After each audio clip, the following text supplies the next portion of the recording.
কিছু গল্প শুরু হয় শেষ থেকে, কিছু রহস্যের সমাধান লুকিয়ে থাকে প্রশ্নের ভিতরেই। বাংলাদেশের রাজনীতিতে এই মুহূর্তে ঠিক তেমনই এক অদ্ভুত নাটক মঞ্চস্থ হচ্ছে। একটি দল যাদের হাতে ছিল নিশ্চিত বিজয়ের চাবি, আজ তারা সেই চাবি খুঁজে পাচ্ছে না। আর যাদের কথা কেউ মনে রাখেনি, তারা এখন দরজায় কড়া নাড়ছে। এই উল্টে যাওয়া দৃশ্যপটের পিছনে লুকিয়ে আছে এমন কিছু সত্য যা জানলে আপনি থমকে যাবেন। গত 5ই আগস্টের কথা মনে করুন। সেদিন ঢাকার রাজপথে যা ঘটেছিল তা ছিল অকল্পনীয়। একটি সরকারের পতন হয়েছিল, মানুষ উল্লাসে ফেটে পড়েছিল। সেই মুহূর্তে রাজনৈতিক বিশ্লেষকরা একটি বিষয়ে নিশ্চিত ছিলেন, যদি 15 থেকে 20 দিনের মধ্যে নির্বাচন হতো, একটি দল 270টিরও বেশি আসন ছিনিয়ে নিত। সেই দলের নাম বাংলাদেশ জাতীয়তাবাদী দল। তখন তাদের আত্মবিশ্বাস এতটাই তুঙ্গে ছিল যে কেউ নিজেদের বাঘ বলতেও দ্বিধা করেননি। কিন্তু আজ প্রশ্ন উঠেছে, সেই বাঘ কোথায় হারিয়ে গেল? উত্তর খুঁজতে গেলে আমাদের পিছনে তাকাতে হবে, দেখতে হবে কি ঘটেছিল এই কয়েক মাসে।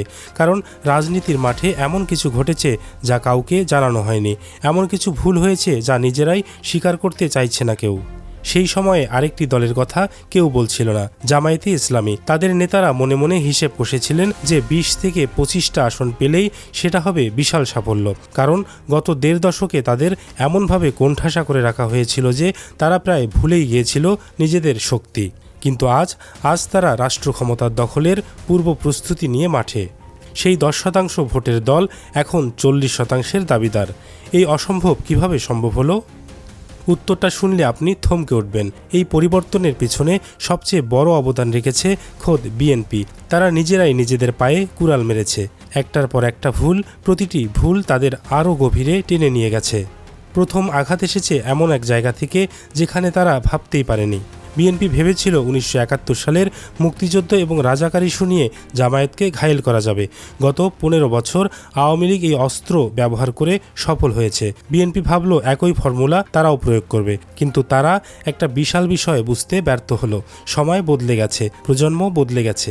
জুলাই আন্দোলনের কথা মনে আছে?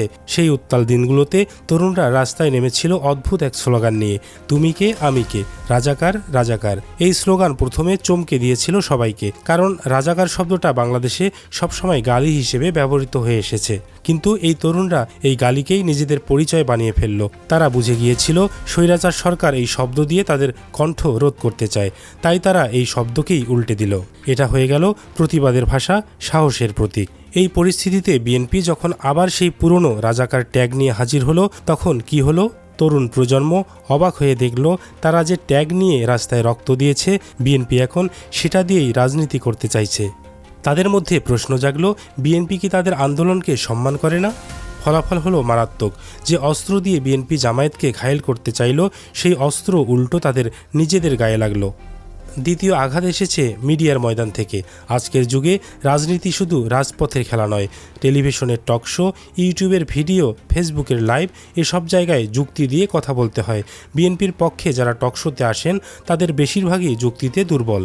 ফাঁকা বুলি বেশি, প্রমাণ ছাড়া দাবি বেশি। অন্যদিকে জামায়াত গত কয়েক বছরে সুশৃঙ্খলভাবে একদল স্মার্ট বক্তা তৈরি করেছে। শিশির মনির, ব্যারিস্টার আসাদুজ্জামান ফুয়াদ, এই নামগুলো এখন মিডিয়াতে পরিচিত মুখ। তাদের সামনে বিএনপির বুদ্ধিজীবীরা টিকতে পারছে না। মানুষ দেখছে বিএনপির প্রতিনিধিরা বারবার হেরে যাচ্ছে যুক্তিতে, আর জামায়াতের প্রতিনিধিরা স্মার্টলি কথা বলছে। এটা মানুষের মধ্যে একটা ধারণা তৈরি করছে। তারা ভাবছে জামায়াত বুদ্ধিমান, এরাই হয়তো দেশ চালাতে পারবে। তৃতীয় আঘাত সবচেয়ে ভয়াবহ, চাঁদাবাজি। বিএনপির একটা অংশ ক্ষমতায় যাওয়ার আগেই সাধারণ মানুষের উপর ঝাঁপিয়ে পড়েছে। সম্প্রতি একটি ভিডিও ভাইরাল হয়েছে সামাজিক মাধ্যমে। ঢাকার রাস্তার পাশে এক মুড়ি বিক্রেতা কান্নাজড়িত কণ্ঠে বলছিলেন তার দুর্দশার কথা। 20 বছর এই শুধু মুড়ি বিক্রি করেনি, আগে পল্টনে করতাম, বিএনপির নেতারা আমার দোকান খাইয়ে লাইছে, এখন আমি ফুটপাতে করি। সেখানে কত টাকা আপনার লস হয়েছে? প্রায় মাল সামানে ছিল 1.5 লাখ টাকার মতো, কিছুই আনতে পারি নাই। আরো পোলাবানের পিছিয়ে 1.5 লাখ টাকার উপরে খরচ হয়েছে। বিএনপির 5টি গ্রুপ তার কাছে চাঁদা চাইতে আসতো। মুন্না গ্রুপ, কামাল গ্রুপ, প্রতিটি গ্রুপ আলাদাভাবে টাকা চাইতো।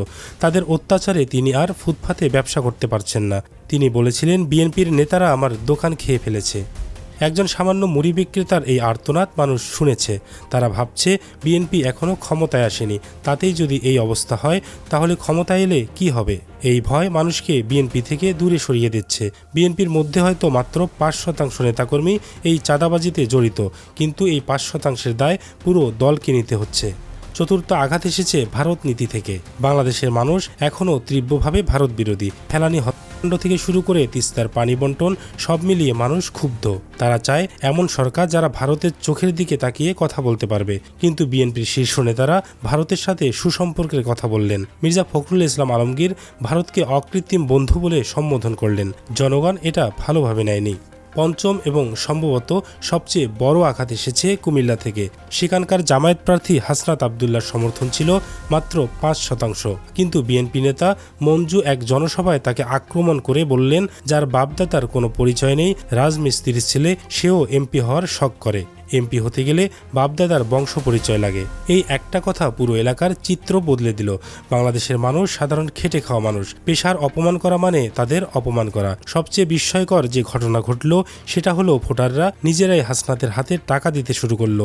নির্বাচনে সাধারণত এমপি প্রার্থীরা ভোটারদের টাকা দেয়, কিন্তু এখানে উল্টো হচ্ছে। এমন দৃশ্য বাংলাদেশের রাজনীতিতে আগে কখনো দেখা যায়নি। মঞ্জুর সেই বক্তব্য হাসনাতের ভোট 5% থেকে 30 থেকে 40% নিয়ে গেছে। এখন পুরো চিত্রটা দেখুন। বিএনপি ভেবেছিল মাঠ ফাঁকা, গোল দিলেই গোল। কিন্তু তারা গোল দেওয়ার বদলে নিজেদের পায়ে গুলি করেছে, বারবার করেছে। ব্যর্থ ন্যারেটিভ তাদের তরুণ প্রজন্ম থেকে দূরে সরিয়েছে। মিডিয়াতে দুর্বল পারফরমেন্স তাদের বুদ্ধিবৃত্তিক দৈন্য প্রকাশ করেছে। চাঁদাবাজি সাধারণ মানুষকে বিমুখ করেছে। ভারতের প্রতি নমনীয়তা জাতীয়তাবাদী ভোটারদের হতাশ করেছে। জামায়াতকে আক্রমণ করতে গিয়ে তাদের প্রতি সহানুভূতি তৈরি করেছে। জামায়াত এই সুযোগ পুরোপুরি কাজে লাগিয়েছে। ধীর স্থিরভাবে ঠান্ডা মাথায় এগিয়েছে। বিএনপির প্রতিটি ভুলকে নিজেদের সুবিধায় রূপান্তরিত করেছে।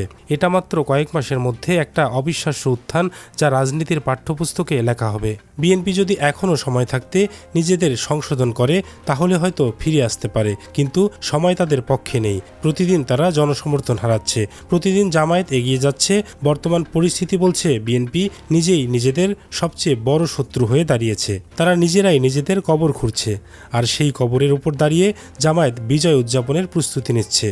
রাজনীতির এই খেলায় শেষ হাসি কে হাসবে সেটাই এখন দেখার বিষয়।